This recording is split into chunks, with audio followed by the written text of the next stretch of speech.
कंगे नारद भक्ति सूत्रों का हम लोग चिंतन कर रहे हैं। किस प्रकार की भक्ति होनी चाहिए, भक्ति का क्या स्वरूप है और भक्ति एवं ज्ञान में किस प्रकार का समन्वय है, सामंजस्य है, एकता है, एक रूपता है। यह भी देवर्षि नारद जी ने निरूपण किया। किस प्रकार से भक्ति और ज्ञान की महती आवश्यकता है, इसका भी निरूपण किया और साथ ही बताया कि भक्ति और ज्ञान एक दूसरे के पूरक हैं और मुमुक्षु व्यक्ति को तो भक्ति का सेवन जरूर करना चाहिए। तस्मात् सैव ग्राह्या मुमुक्षुभिः, अतएव भगवान की भक्ति को निरंतर करना चाहिए जो मुक्त होना चाहता है, जो संसार बंधन से मुक्त होने की इच्छा वाला है, संसार बंधन से छूटने की इच्छा रखता है, उसको भक्ति ही ग्रहण करनी चाहिए। भक्ति यैव गरीयसी, ऐसा श्रीमद् आदि गुरु शंकराचार्य भगवान ने कहा है। मोक्ष साधन सामग्र्याम भक्तिरेव गरीयसी, मोक्ष की सामग्री को, मोक्ष को प्राप्त करने का साधन सबसे श्रेष्ठ है तो भक्ति है। भक्ति को सर्वश्रेष्ठ साधन माना। और श्रीमद् आदि गुरु शंकराचार्य जी तो अद्वैत सिद्धांत के प्रणेता, अद्वैत को पुष्ट करने वाले, तो इसलिए वो तो भक्ति का जो भी स्वरूप बताते हैं तो आत्मानुसंधानम भक्ति ही, आत्मा का अनुसंधान करना, अपना निरंतर चिंतन करना, प्रभु अपना अर्थात प्रभु का, क्योंकि भेद तो है ही नहीं। अद्वैत, यह अद्वैतम सत्यम एकम सत विप्रा बहुधा वदंती, ये सद्धारणा शास्त्रीय पद्धति मूल वैदिक सनातन धर्म की है। तो निश्चित रूप से एकता तो है। इसलिए अपना चिंतन कहो, प्रभु का चिंतन कहो, नारायण का चिंतन कहो, राम जी का चिंतन कहो, कृष्ण जी का चिंतन कहो, शिव जी का चिंतन कहो, गणपति का चिंतन कहो, सूर्य का चिंतन कहो, लक्ष्मी जी का चिंतन कहो, दुर्गा जी का चिंतन कहो, गंगा जी का चिंतन कहो, सब जगह वो चेतन तत्व एक रूप में विराजमान है, एक रूप है वो। तो तस्मात् सैव ग्राह्या मुमुक्षुभिः, इसलिए मुमुक्षु को तो निश्चित रूप से भक्ति ज्ञान का आश्रय लेना चाहिए। तस्या साधनानि गायन्त्याचार्याः, फिर देवर्षि नारद जी कहते हैं अगले सूत्र में, तस्याः भक्त्याः, उस भक्ति के साधनों का वर्णन आचार्य लोग करते हैं। आचार्यों ने उन भक्ति के साधनों का वर्णन किया है, गान किया है, उन्होंने बतलाया है। क्या बतलाया है? तो बोले तत्तु विषय त्यागात संग त्यागाच्च, भक्ति का प्रथम साधन है विषयों का त्याग करना। भक्ति कैसे प्राप्त होगी? विषय त्याग से प्राप्त होगी। और दूसरा साधन बताया संग त्यागाच्च, संग त्याग, गलत संग से बचो, कुसंग से बचो, विषयों से बचो। देखो, विषयों से बचना चाहिए, विषयी लोगों से बचना, विषय लंपट से बचना, ये बहुत बड़ी चेतावनी है। विषयों का सेवन उतना बर्बाद नहीं करता जितना विषय भोगी का चिंतन, रहन सहन, उसके संग का प्रभाव पड़ता है। इसलिए विषयी का और विषयों का दोनों का त्याग करना चाहिए, दोनों से दूर रहने का प्रयास करना चाहिए। जो विषय लंपट हैं उनका त्याग जरूरी है, तब भक्ति संपन्न होगी। तत्तु विषय त्यागात सत्संगा संग त्यागाच्च, दुस्संग का त्याग। और फिर उसके पश्चात कहते हैं भक्ति कैसी होनी चाहिए? अव्यावृत भजनात्, भक्ति का दूसरा, पहला साधन है विषयों का त्याग, संग कुसंग का त्याग, और दूसरा है बताया है अव्यावृत भजनात्, अखंड भजन से भक्ति बढ़ती है, निरंतर भजन करने से भक्ति बढ़ती है, निरंतर प्रभु का चिंतन करने से भक्ति बढ़ती है, निरंतर सद्ग्रंथों का चिंतन मनन शीलन करने से, सद्गुरु के चरणों में बैठने से, उनके वचनों को सुनने से भक्ति बढ़ती है। अखंड भजन से भक्ति संपन्न होती है, अखंड कीर्तन से भक्ति संपन्न होती है, अखंड अव्यावृत, उसमें कोई आवरण ना आवे, इस प्रकार की भजन से भक्ति पुष्ट होती है।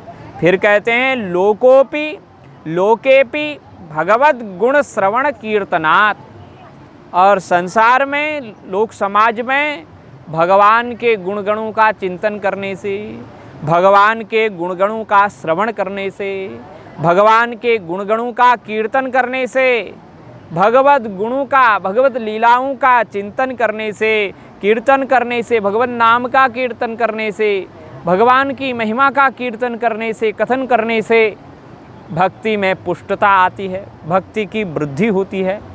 कथनम, कथा, भगवान की कथा कहने से। केन प्रकारेण इति कथा, अच्छे ढंग से शास्त्रीय शैली में और शब्दों का चयन करके, क्योंकि शब्द रूप में शब्दांजलि भगवान को समर्पित करते हुए, यह एक भक्ति का साधन है, इससे भक्ति पुष्ट होती है। और अच्छे महापुरुषों के मुख से निकले हुए भगवान के गुणगणों को श्रवण करना, ये भक्ति को बढ़ाने वाला है। लोकेपि, संसार में, समाज में रहते हुए भगवत गुणगण का चिंतन, कथन, मनन, निधिध्यासन आदि करने से भक्ति का साधन संपन्न होता है। और ये 4 विषय त्याग और संग त्याग, अव्यावृत भजन, अखंड भजन भक्ति साधन बढ़ाता है, भक्ति को बढ़ाने वाला। और भगवान के गुणगणों का चिंतन समाज में करते रहना, ये भक्ति को बढ़ाने का साधन। अब अत्यंत इम्पोर्टेंट बात बता रहे हैं, अत्यंत महत्वपूर्ण बात बता रहे हैं। वो कौन सी बात है? उसमें कहते हैं मुख्यतस्तु महत्कृपयैव भगवत कृपालेशात् वा, परंतु प्रेमा भक्ति की प्राप्ति का सर्वश्रेष्ठ साधन, मुख्य साधन, मुख्यतया जो साधन है वो तो प्रेमी महापुरुषों की कृपा अथवा भगवत कृपा के लेश मात्र से प्राप्त होती है। जो प्रेमा भक्ति है, अद्भुत भक्ति है, वो निश्चित रूपेण कैसे प्राप्त होगी? तो कहते हैं मुख्यतस्तु महत्कृपयैव, महापुरुषों की कृपा से ही प्राप्त होगी, महापुरुषों की कृपा से निश्चित प्राप्त होगी। और भगवत कृपा लेशात् वा, भगवान की कृपा कटाक्ष मात्र से, भगवान की थोड़ी सी कृपा हो जाए, थोड़ी सी नज़र मिल जाए, थोड़ी सी दृष्टि पड़ जाए, बस कल्याण हो जाएगा। भगवत कृपा लेशात् वा, भगवान की कृपा का छोटा सा लेश, छोटा सा उनकी कृपा कटाक्ष जीव का कल्याण कर सकता है और उस प्रेमा भक्ति को जीव को उपलब्ध करा सकता है। इसलिए देवर्षि नारद जी ने ये बहुत अच्छी बात यहाँ बताई। फिर इसके बाद कहते हैं ऐसे महापुरुष और भगवान एकदम से सुलभ तो होते नहीं। महत् संगस्तु दुर्लभो अगम्यो अमोघश्च, महत्पुरुषों का जो सानिध्य है वो तो दुर्लभ है, महत् संगस्तु दुर्लभो, और अगम्य है, वो एकदम से मिलते नहीं, दुर्लभ हैं, मिलते नहीं हैं, और मिल जाएं तो फिर अमोघ है। बस महत्पुरुषों का संग सुलभ हो जाए, महत्पुरुष मिल जाए, महापुरुष मिल जाए, भगवान के भक्तराज मिल जाएं, तो निश्चित रूप से उनका जो संगम होगा, उनसे जो सुनने को, उनसे जो बात स्पर्श आदि प्राप्त होगा, निश्चित रूप से वो अमोघ होगा, वो निश्चित रूप से भक्ति को प्रदान करने वाला होगा, वो जीव का कल्याण करने वाला होगा। लेकिन ऐसे महापुरुषों की कृपा कब होगी? तो बताया कि लभ्यतेपि तत्कृपयैव, भगवत कृपा लेशात् वा, भगवत कृपा के छोटे से कटाक्ष मात्र से भक्ति प्राप्त हो सकती है। महापुरुषों के संसर्ग से निश्चित रूप से भक्ति मिल सकती है, लेकिन ये महापुरुष कहाँ मिलेंगे? एकदम से मिलेंगे नहीं, इनको ढूंढने का उपाय करने पर भी लोग एक दूसरे की बुराई में फंस जाते हैं। वो ऐसा गलती देखने लग जाते हैं, अच्छाई देख नहीं पाते।